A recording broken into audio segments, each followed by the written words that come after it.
Any other day, literally, might have been the day for A.A. Wilson's jersey retirement ceremony, but destiny had other ideas. Thank you. Oh my gosh. I think they thought I was like 7 feet. It's okay. Thank you. Thank you. Thank you all so much for being here today. I am overwhelmed with gratitude and joy.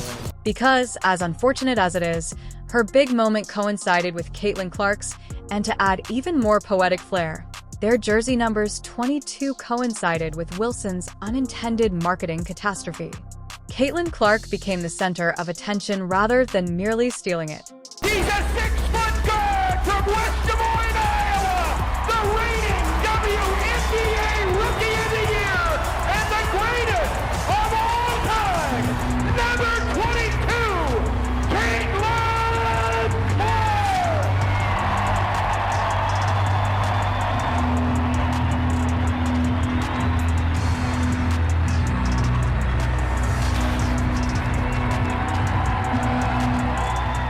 The hype surrounding Caitlin Clark's jersey retirement was enormous, and the event was packed to capacity as fans flocked to the stadium in Iowa, creating an electrifying atmosphere that felt more like a championship celebration than a jersey retirement ceremony.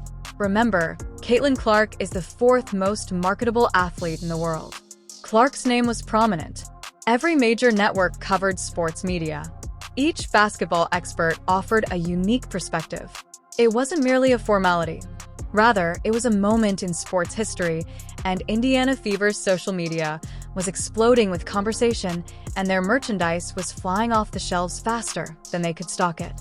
The ceremony crickets of A.A. Wilson. I want to thank my coaches, teammates, and every person who was a part of this journey. You pushed me to my best, and the bonds we created here are unbreakable.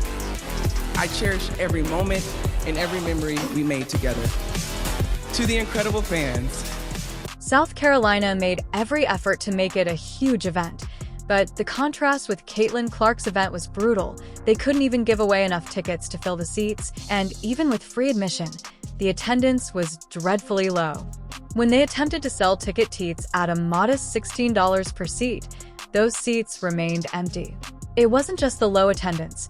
The stadium lacked the buzz and electric feel that Clark's event in Iowa had, and, to make matters worse, Wilson's merchandise sales failed while Caitlin Clark's jerseys and memorabilia were selling out nationwide.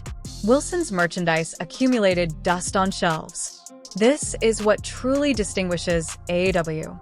Wilson's jersey retirement seemed absurd. Players in South Carolina are subject to a stringent rule that states their jerseys can only be retired 5 years after graduation.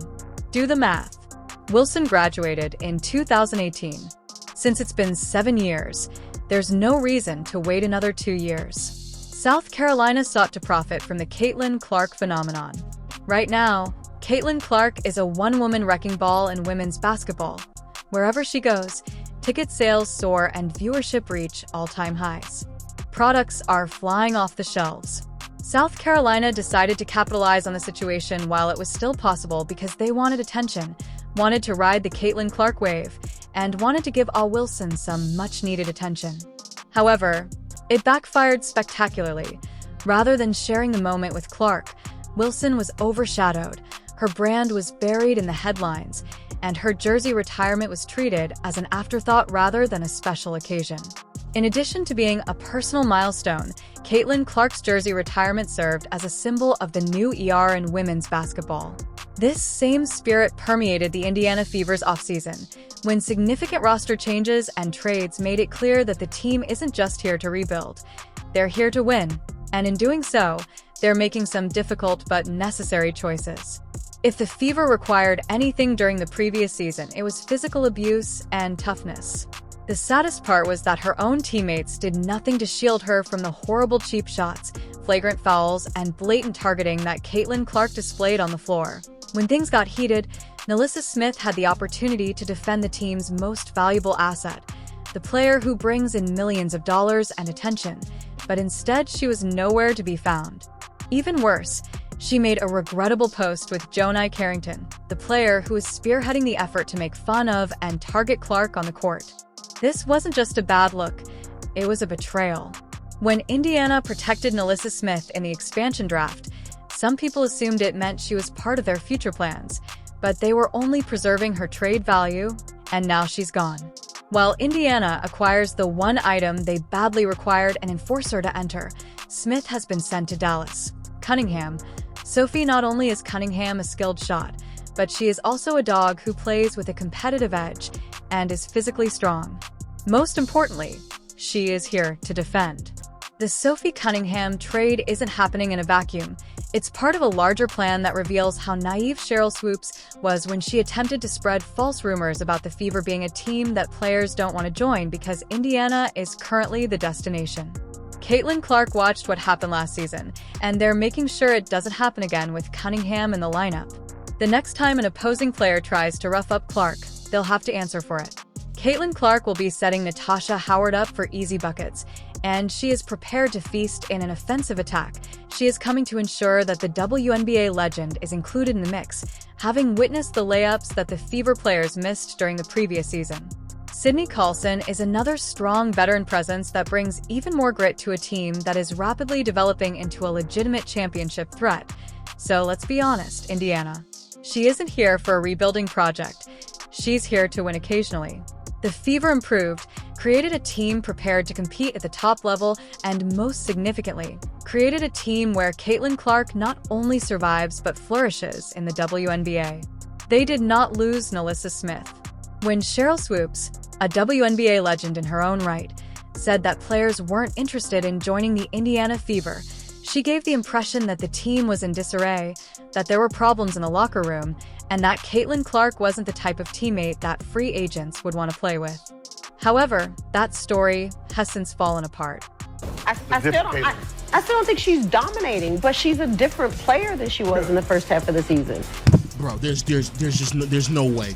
There's no way that you know what Caitlin Clark is averaging post All-Star break, and you still don't think that she's dominating. To say that someone in the W is averaging 24-9 and that's not dominating, bro, we're losing the plot at that point. We're losing the plot. The top players in the league weren't avoiding Indiana when free agency opened up. Rather, they were running toward it, as if they were lining up to join the WNBA's most exciting young core. They saw what Caitlin Clark brought to the table, a generational talent, an elite playmaker, and a cultural icon who elevates the game of everyone around her. Let's face it, players love to win, and nobody wants to join a rebuilding team that will take years to compete. But that's not what the Indiana Fever are anymore. The moves they made in the offseason made it very clear that this isn't about the future, it's about the present. Let's examine the actual events in the free agency. Natasha Howard is an accomplished WNBA champion agreed to run the court with Clark because she wants to take advantage of the easy looks that Indiana players squandered during the previous season. Natasha Howard is an accomplished WNBA champion agreed to run the court with Clark because she wants to take advantage of the easy looks that Indiana players squandered during the previous season. The signing of Natasha Howard represents a massive step forward for the Indiana Fever and their quest for a championship. In Howard, the Fever gain a three-time WNBA champion, a Defensive Player of the Year, an All-Star, and a veteran with more than 300 games played. Known for her tenacity, Sophie Cunningham moved to Indiana. This goes beyond basketball. It's about safeguarding Clark and establishing a new standard for the group. Megan Gustafson now with 10 points off the bench, 4 or 5 from the floor, stolen away. And you just feel the energy coming from this Phoenix club on the road. You do. Right there, Sophie Cunningham and Chelsea Gray. This is what you expect. This is playoff basketball. Sophie Cunningham is one of the most competitive players. One of the league's most regarded players, Boner, is on board, but she isn't there for a long-term project. She is here to win right now, Sydney Carlson. The roster becomes even more resilient with the addition of another tough guy. Back to back.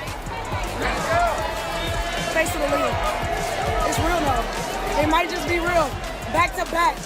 Back to back. And they counted us out. Night-night. Night-night. Now that Indiana isn't a place that players are avoiding, rather, it's one of the most sought-after destinations in the WNBA. These aren't the moves of a team that is having trouble attracting talent. Rather, they are the moves of a team that is prepared to dominate. If anything swoops, his remarks appear ridiculous. On paper, A.A. Wilson's jersey retirement in South Carolina should have been a huge occasion. One of the most well-known figures in women's basketball is A.A. Wilson, who has won multiple MVP awards, is the face of the Las Vegas Aces, and even has a girlfriend named Sydney Carlson who plays for the Indiana Fever. Can you imagine how that would feel? I didn't look at my wrist, I got time today. Oh, Becky coming, Becky coming.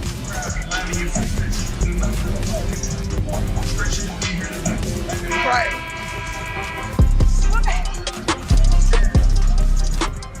We'll be looking to tear up the new season and start strong. But if you like this video, please like, share, and subscribe to our YouTube channel for more updates. More players have left Vegas than joined, and that's saying nothing about Caitlin Clark. Keep checking back.